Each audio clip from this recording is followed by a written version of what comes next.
working at the back of the greenhouse. We've got a flat spot here, 4x8, roughly. That's where my 2 containers are going to go. Okay. So I can't find, I thought I had a bunch of plastic left over from all this, but I must have used it all. I can't find it anywhere. So I went ahead and wrapped these 2 pieces of 1/2-inch OSB. I screwed those together with little 1-inch deck screws, drywall screws, and then just wrapped it in this old tarp. There's just a couple little tiny holes in this tarp. I'm not too worried about water encroachment. It'll mold, it'll break down, eventually it'll rot and it'll fall apart. But by that time, all the dirt should be compacted. That's my hope. So apparently these totes, I think, are 275 gallon. There it says 225. There it says 250. So that's about that distance right there. So they're about 275 gallons.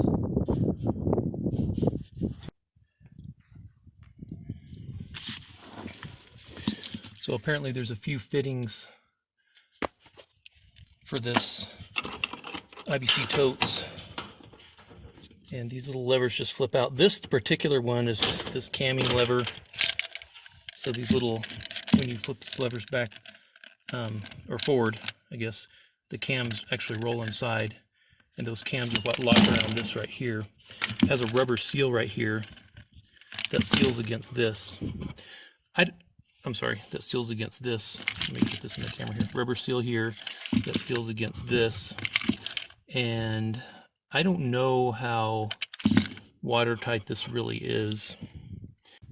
Okay, so I ended up ditching the 3/4 inch poly pipe, this stuff, because this brass fitting, it didn't fit tightly against at all. Even if I clamped the hose to clamp down, it pretty much slid off. So that was going to be a leaking spot.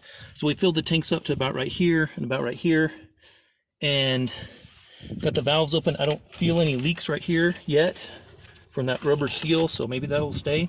I definitely want to clamp these together with some safety wire so they don't accidentally pull apart. These are all glued up. That joint's glued on the threads. That joint's glued on the threads. This is clamped nicely with the hose clamp. This is a 3/4 inch garden hose. So that was super flexible. It actually bent a lot better. This doesn't bend at all. So basically, this one comes out and goes right over to that side. This one loops around and goes out to this side. They both come out right here into a T, and then it goes to here, and 3/4 down to 1 inch. So that goes down to the greenhouse. Let's go inside and see if it runs.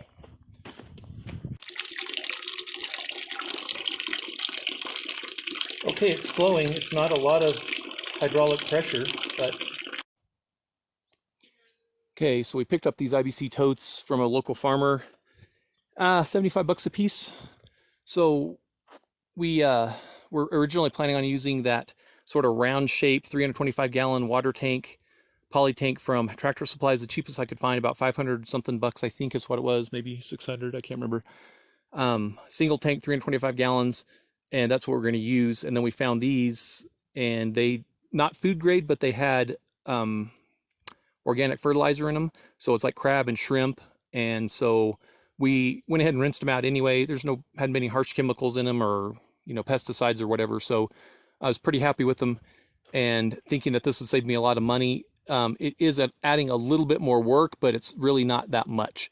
So we painted them black. We're painting them black. I'm not going to be able to bury these for 2 or 3 months is my guess before I get all this done back here and in place, and then I'll be able to bury them. As far as these valves go, this is what I've learned. These IBC totes come with a few different connections. There's at least 3 different connections. If you're going to connect something from the valve here, the end of this piece right here, this banjo clamp right here is a camming clamp that when you slide it on, you cam these levers over and it locks it in place with a piece of rubber that seals it. It's making a good seal so far. I haven't filled these up to the top yet, so I'm testing these right now. Then you can see I just reduced it down to a brass fitting, and then it goes to this hose here with a clamp. So you can buy these, actually. I didn't know it when I bought these with this big PVC, 2-inch PVC fitting here. I didn't know you could buy these that would go directly to a hose.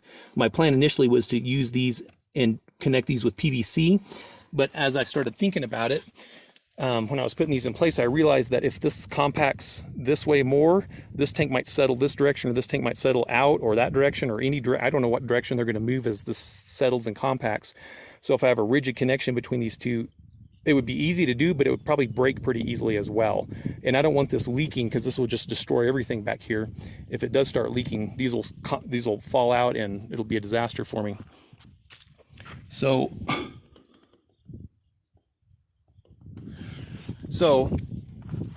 I don't want that to happen, obviously. And so I want to minimize leaking. So that's why I went ahead and used this flexible hose. This flexible hose comes out, goes around, and that's why I use these long sweeps. So if one of them does move a little bit one direction or the other, the hose will move around as well. I'm going to try to protect these joints with, I'm going to make a board frame just with, I don't know what, 2x6s or something, come up, go over it, go down the backside. That's this wide. That'll cover this up.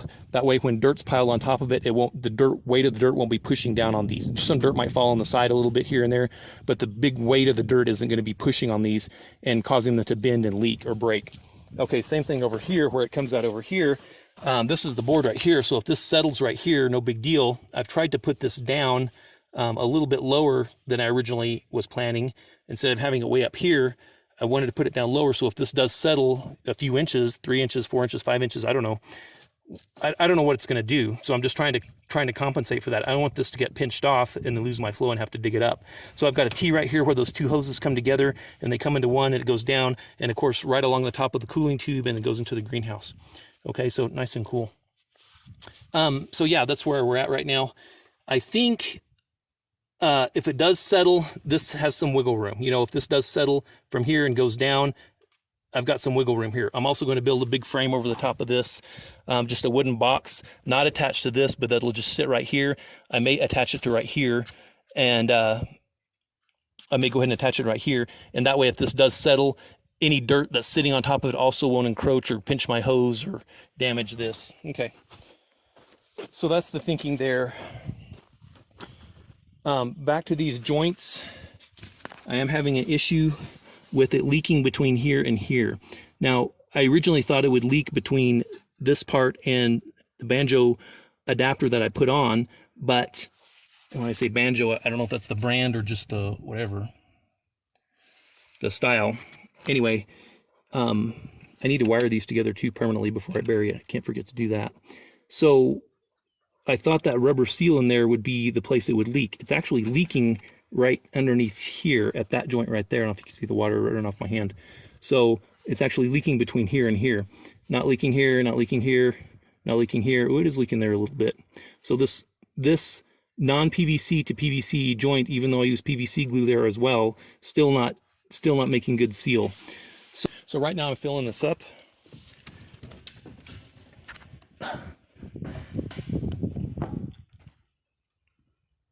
You can see some light encroachment there, where the light is, let me kind of cover this up, where the light's coming through on the sides where my painting wasn't exactly perfect. It could take 2 coats and I could make it pretty dark in there, but I may just leave it like it is too. So this tank's getting full, and we'll fill both of these up and let them sit again for a few days and let it do its compacting thing and then I'll drain them, of course. I'm just leaving the hose in there and then establishing a siphon out in the yard and then sucking this water out, and it drains out pretty quickly. It'll take a couple hours for it to all drain out, but okay. Took about maybe an hour and a quarter to fill those up. Hour. Okay, well, now that these are full, let's go see what the pressure's like inside. Now, I did not get the transit out to make sure that the bottom of these was higher than my water line inside, okay?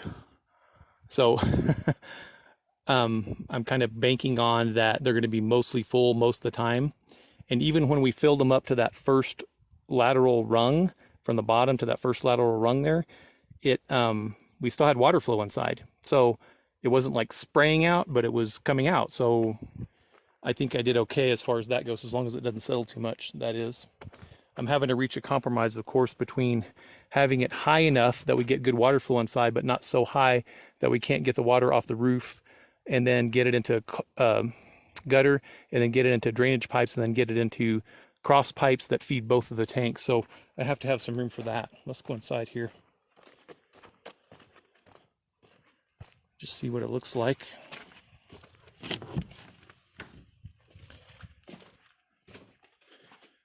Whew. Warm. 91, 28% humidity. It's higher, it's warm, it's more humid in here than it is outside for sure. Okay. Which way do I turn this thing?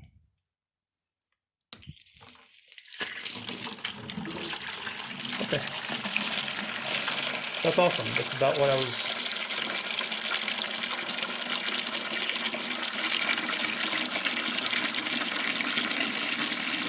Yeah.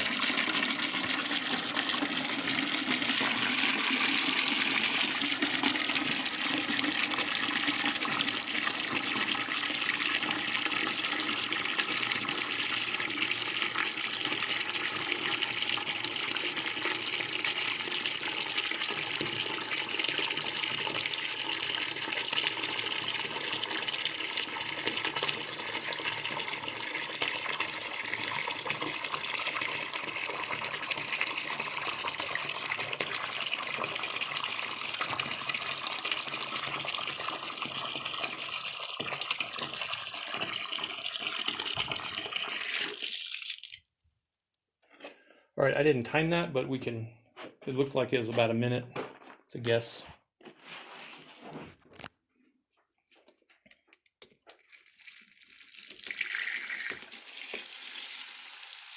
Same thing over here.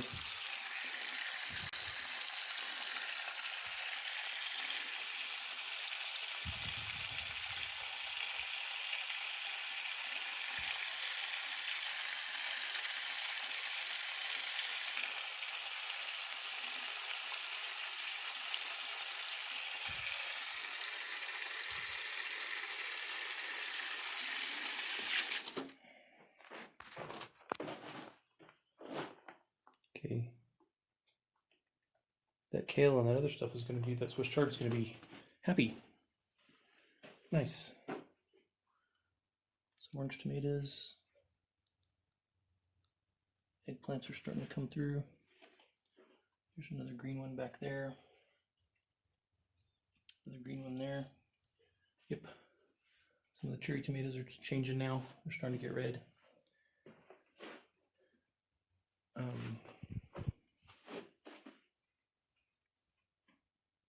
Yeah, cool.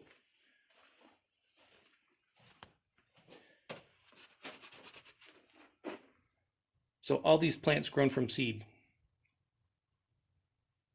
All the vegetable plants grown from seed, I should say.